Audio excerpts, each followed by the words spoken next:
Hello दोस्तों, कहानियों का दौर चैनल में आपका स्वागत है। आज की कहानी है माँ तुम ऐसी होती हो। तो चलिए कहानी शुरू करते हैं। विमल बहुत परेशान था।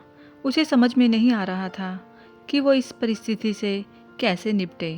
वो अपनी माँ को बहुत चाहता था, किंतु उसकी पत्नी और बच्चे उसकी माँ से बहुत दूर भागते थे, क्योंकि उसकी माँ की एक आँख नहीं थी। साथ ही उनकी कमर भी 90 अंश पर झुकी थी। वैसे वह अपना काम खुद कर लेती हैं, किंतु फिर भी वो उसकी पत्नी और बच्चों के लिए हमेशा खटकती हैं। दादी, आप ऊपर के कमरे में जाओ, मेरे दोस्त आ रहे हैं, विमल के बेटे अखिल ने बड़े बेरुखी से कहा। पर बेटा, मैं यहाँ बहुत दूर बैठी हूँ, विमल की माँ ने बहुत प्यार से कहा। पर बेटा, मैं तो यहाँ बहुत दूर बैठी हूँ, विमल की माँ ने बहुत प्यार से कहा। नहीं, आप उनके सामने मत रहो, वो मुझे चिढ़ाते हैं, अखिल ने जोर से डांटते हुए कहा। क्या हुआ अखिल, क्यों चिल्ला रहे हो? विमल की पत्नी कामनी ने किचन से ही आवाज लगाई।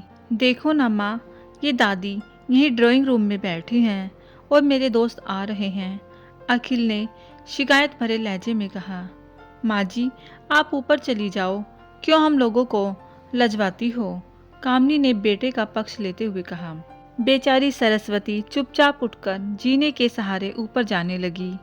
कमर झुकी होने के कारण उन्हें ऊपर चढ़ने में बहुत परेशानी हो रही थी, किंतु वो पूरी ताकत से ऊपर के एक अकेले कोने वाले कमरे में जाकर बैठ गई। विमल बाजू के कमरे में सब सुन रहा था। उसे कष्ट हो रहा था कि उसकी माँ को अपमानित होना पड़ रहा है, किंतु वो असहाय था। अगर वो कुछ कहता तो उसकी पत्नी और बच्चे उसका विरोध करने लगते। दूसरे उनके तर्क भी सही लगते, क्योंकि वो एक प्रशासनिक अधिकारी था। उसका सामाजिक स्तर बहुत ऊंचा था। उसकी ससुराल भी एक उच्च घराने में थी। अतः वह चुपचाप इस तरह हर दिन अपनी माँ को अपमानित होते देखता रहता। रात को विमल की पत्नी ने कहा, देखो जी, अब कुछ करो। कल कलेक्टर साहब की पत्नी आई थी।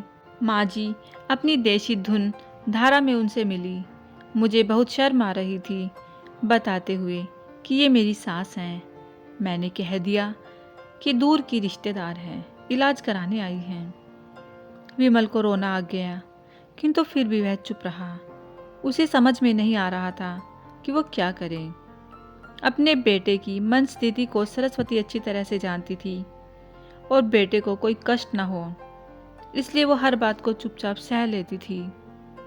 विमल बहुत उदास रहने लगा। एक तरफ परिवार और सामाजिक स्तर पर जीने की प्रतिबद्धता थी, तो दूसरी ओर माँ। आखिर माँ से अपने बेटे की यह हालत देखी नहीं गई। एक दिन उसने अपने बेटे से कहा, विमल, बहुत दिन हो गए हैं, मैं अपने गांव जाना चाहती हूँ, मुझे वहाँ पहुँचा दो। मेरा यहाँ मन नहीं लग रहा है। किंतु माँ, वहाँ तो कोई नहीं है, तुम्हारी देखभाल कौन करेगा? विमल ने आश्चर्य से पूछा। अरे सब गांव वाले तो हैं, और वो तुम्हारे मामा जी तो उसी गांव में रहते हैं, और फिर हम सारी व्यवस्थाएं कर आएंगे ना। कामनी को तो जैसे मन की मुराद मिल गई हो। हाँ बेटा, बहुत सही कह रही है, सरस्वती ने लंबी सांस लेते हुए कहा। विमल जानता था कि गांव में माँ की देखभाल करने वाला कोई नहीं है, लेकिन अपनी पत्नी की जिद के कारण वह अपनी माँ को गांव छोड़ने पर विवश हो गया।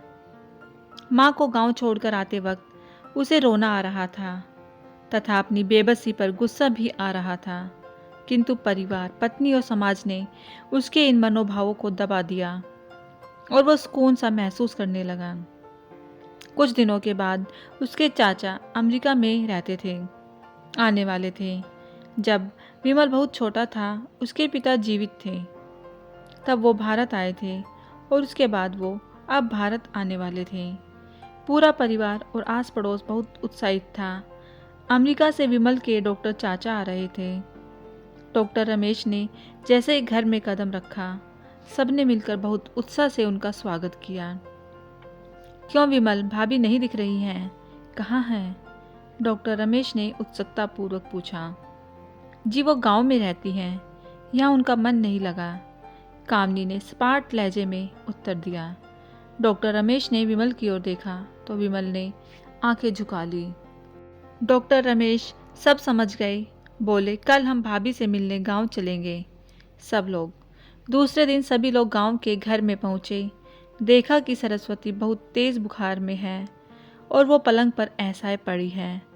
डॉक्टर रमेश दौड़कर सरस्वती के पास गए, उनके पैर छूकर रोने लगे। सरस्वती की ये हालत उनकी कल्पना से परे थी। वाह बेटा विमल, तूने तो नाम उजागर कर दिया। अपनी माँ की ये हालत देखकर तुझे शर्म तो बिल्कुल नहीं आ रही होगी। डॉक्टर रमेश ने विमल को लगभग डांटते हुए कहा। नहीं देवर जी, विमल का कोई दोष नहीं है। मैं खुद गांव आई थी। सरस्वती ने अपने बेटे का बचाव किया। मुझे सब पता चल गया भाभी, आप चुप रहो। क्यों बहू, तुम्हें अपनी सास की कुरूपता पसंद नहीं है? समाज में तुम्हें नीचा देखना पड़ता है ना? डॉक्टर रमेश ने कामनी की ओर व्यंग्य से देखा। कामनी निरुत्तर होकर विमल को देखने लगी। आज तुम जिस सामाजिक स्तर पर हो वो इन्हीं के संघर्षों की देन है। और बेटा विमल, तुम्हें शायद मालूम ना हो कि बचपन में जब तुम 1 साल के थे तब छत से नीचे गिरने के कारण तुम्हारी एक आंख फूट गई थी और तुम्हारी रीढ़ की हड्डी में भी समस्या थी।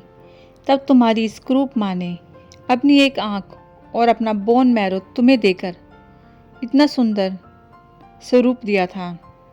कामनी बेटा, इतने सालों तक संघर्ष करके बेटे को प्रशासनिक अधिकारी बनाने वाली इस संघर्षशील औरत की तुम लोगों ने यह दशा कर दी। तुम्हें ईश्वर कभी माफ़ नहीं करेगा। डॉक्टर रमेश की आंखों से अश्रु जलधारा बह रही थी। अब भाभी, आप मेरे साथ अमेरिका जाएंगी, यहाँ इन स्वार्थी लोगों के बीच नहीं रहेंगी। डॉक्टर रमेश ने सरस्वती से कहा। विमल को तो काटो तो खून नहीं था। डॉक्टर रमेश जो उसके चाचा थे, उन्होंने जो राज बताया उसके बाद तो विमल को यही लग रहा था कि उससे ज़्यादा पापी इंसान इस दुनिया में कोई और नहीं है। वह दौड़ता गया और माँ सरस्वती के कदमों में लिपट गया। माँ, मेरा अपराध क्षमा करो। मैं जानबूझकर चुप्पी साधे रहा, आपका अपमान करवाता रहा। अब सिर्फ आप ही उस घर में मेरे साथ रहेंगी और कोई नहीं। विमल ने आग्ने दृष्टि से अपनी पत्नी और बच्चों की ओर देखा। कामनी को भी बहुत पश्चाताप हो रहा था, किंतु उसकी हिम्मत नहीं हो रही थी कि वो सरस्वती से आंख मिला पाए।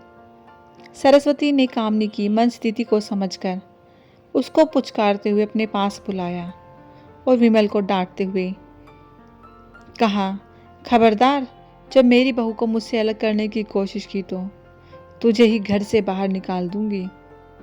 कामनी और बच्चों ने सरस्वती के पैर पड़ते हुए अपने व्यवहार पर माफ़ी मांगी और माँ के हृदय ने सबको माफ़ कर दिया। तो दोस्तों, माँ तो होती ही ऐसी है। बच्चे चाहे लाख गलतियाँ कर ले, माँ उन सबको एक बार में ही माफ़ कर देती है। दोस्तों, आपको ये कहानी कैसी लगी मुझे कमेंट करके ज़रूर बताएं।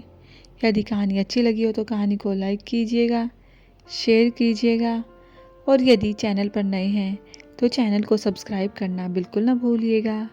कहानी सुनने के लिए बहुत बहुत धन्यवाद।